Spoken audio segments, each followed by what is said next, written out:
if I get a call tomorrow, I'll definitely be happy, and there'll be a lot of people that can be proud of that moment as well, and we'll enjoy it. But right now, I'm happy we won Game 1. I'll wake up tomorrow, a fresh new day, and we'll see what happens.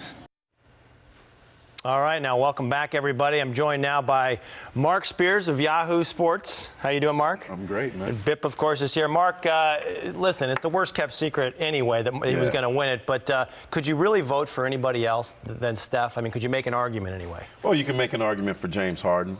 He had a great year, especially with Dwight Howard being out for much of the season. People have questioned the supporting cast that he's played with. So James Harden was the one guy that I know Steph was a little nervous about. This is an award that he's been waiting for a while. He actually got a call from Rod Thorne from NBA last week, and his heart jumped because he thought Rod Thorne was calling him about the award, but he was actually calling him to ask him about his when he got tackled in that three-pointer in New Orleans to see what he thought, what the ref said to him. So his heart was pounding, and it wasn't even about that, yeah. But it worked out, man. Yeah, and he'd get your vote, right? I mean, he did get my vote. Everything's transparent now. So I got some pressure on me. You know, I got people in the Bay watching me, but no, he deserved it, and he had it. Well, I just want to ask you, as far as the team is concerned, as I'm watching these playoffs, I'm seeing all the point guards go down. When I saw Washington I was at that game yesterday. Yeah, you saw T go down, you see Paul, I mean, you see Wall go down, you see all these guys going down. Does that favor the Warriors having a point guard who was the MVP? Well, I think the thing that helps the Warriors is they've gotten more rest than anybody. Yeah. You know, they got this past week, and, you know, being in the baseball playoffs, you know, get the series over with, get your rest. And, you know, so if Steph, his stats are probably a little lower than you would think, because he sat out like nearly 24th quarters. Yeah. So it makes them more durable. They're not as susceptible to injury because they don't have as much wear and tear.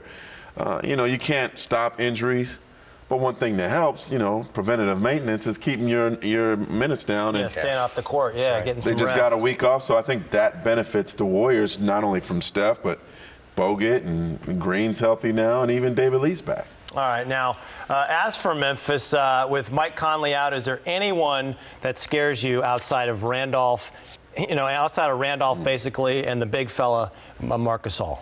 Tony Allen chasing the little kids. You know, you got to worry about the kid was doing a hammer dance. I was enjoying that. In fact, can we skip ahead to that right now? Man, because he was dancing the ring up. You remember? You from the Bay? Yeah. I've been up there for 20 years. Come on, man. You're messing with Stanley's music. And there it is. Hey, but the thing is, whoever that little boy is, if you could go back, he was dancing in the middle of the court, and he moved 2 feet to the left when Tony was coming his way and stayed in stride with the song. But I mean, look at the and look, I covered Tony in Boston. Actually, great guy.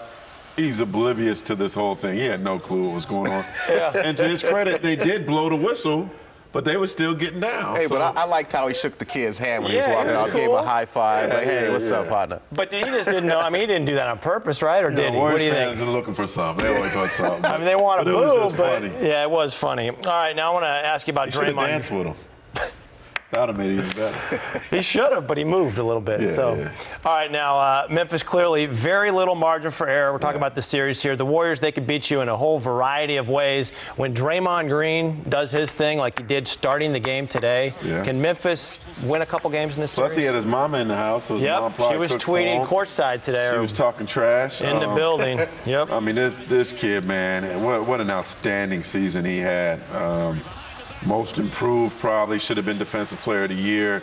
And when he's on, and he's got a lot of money coming his way this summer, I mean, they're just really hard to beat. But what a great story he is. All right, I want to get back to Tony Allen for a second because the Warriors actually talked about it afterwards. I don't know if you were in the post-game interview room, but Stephen Curry and Draymond Green asked about Tony Allen, who's known as a great defender, but he kind of, I don't know, he just kind of got lost. Here they are.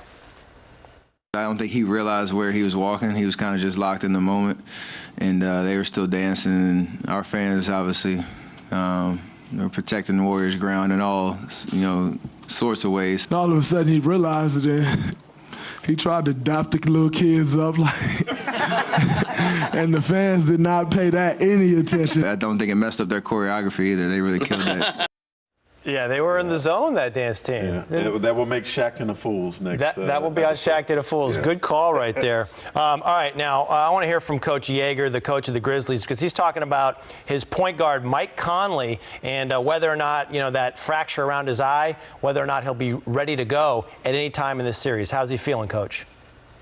I'm no doctor, but he wasn't comfortable playing, and I wasn't comfortable saying you should play. Your head is throbbing like the top of a thermometer that gets too hot. But I think it was the right decision for him. Yeah, I mean, if you read between the lines, he says right decision for him, almost like he's making the call. But you spoke with Conley. Well, I think it might have been the right decision to not even bring him out here. Yeah. I mean, he's looking like Hitch. Yeah. With his face being swollen. I feel bad for the guy. He's still having problems seeing. Doesn't even feel like running yet. I'd be shocked to see him play in the next game. He's going to practice tomorrow. He doesn't know what he's able to give. But he's in bad shape, man. Yeah. Coach says, can you play? Coach should make the decision for him. No, the doctor need to make the decision for him because Coach is putting these thoughts in his head that he should play.